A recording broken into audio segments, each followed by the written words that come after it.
মানুষের অভাব অভিযোগ জানতে এবার ভোট প্রচারে অভিনব কৌশল নিলেন কৃষ্ণনগর লোকসভা কেন্দ্রের তৃণমূল প্রার্থী মহুয়া মৈত্র। কৃষ্ণনগর পুর এলাকায় সাধারণ মানুষের সঙ্গে মুখোমুখি দেখা করে তাদের অভাব অভিযোগ শুনতে শুরু করলেন নয়া কর্মসূচি, নাম মুখোমুখি মহুয়া।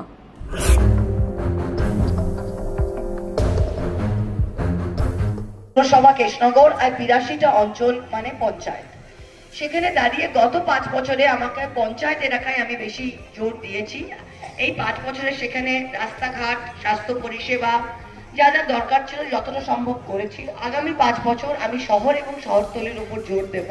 কৃষ্ণনগর শহর এবং যাকে আমরা পেরি আরবান বলি, মানে বেতুয়া, তেহট্ট, যেগুলো ঠিক পঞ্চায়েত নয় কিন্তু মানে শহরেরই মতো পরিকাঠামো, সেগুলোর উপর জোর দেব।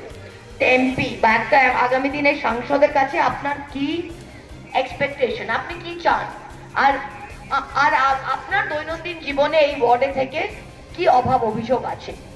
আমি একটা সতর্কবার্তা দিতে চাই যে আমি যখন এই প্রোগ্রামগুলি বলছি, 99% মানুষ হাত তুলে বলছে যে আমার বাড়ির বাইরে 100 মিটার ড্রেন দরকার, আমার পাশের বাড়ি একটা পাইপ দিয়ে আমার বাড়ির সামনে জল ফেলছে, আর কেউ বলছে যে আমার ব্যক্তিগত আমার স্বাস্থ্যসাথী কার্ড হয় নাই, আর কেউ বলছে যে আমার এখানে 50 মিটার রাস্তাটা দেখতে হবে।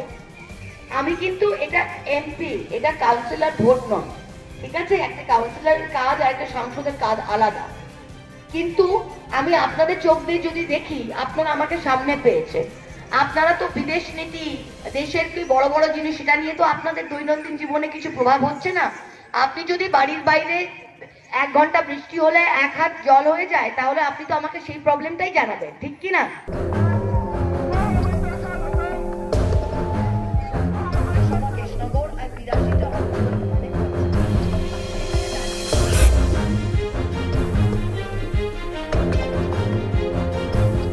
খবরের কাগজের হেডলাইন ছিল আজকে যে 25 জন বিরোধী পলিটিশিয়ান যাদের বিরুদ্ধে ইনভেস্টিগেটিং এজেন্সির কেস ছিল, তাদের মধ্যে 25 জনের মধ্যে যারা বিজেপিকে জয়েন করেছে, 23 জনের মধ্যে 25 জনের মধ্যে তাদের এগেনস্টে যা যা কারবাই চলছিল সেগুলো হয় বিজেপি বন্ধ করিয়ে দিয়েছে, নয়তো টেম্পোরারি স্থগিত করিয়ে দিয়েছে।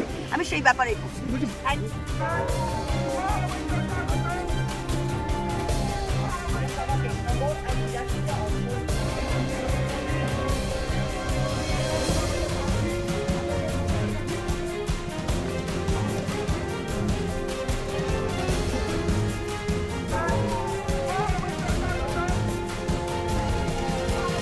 এই সময় ডিজিটাল।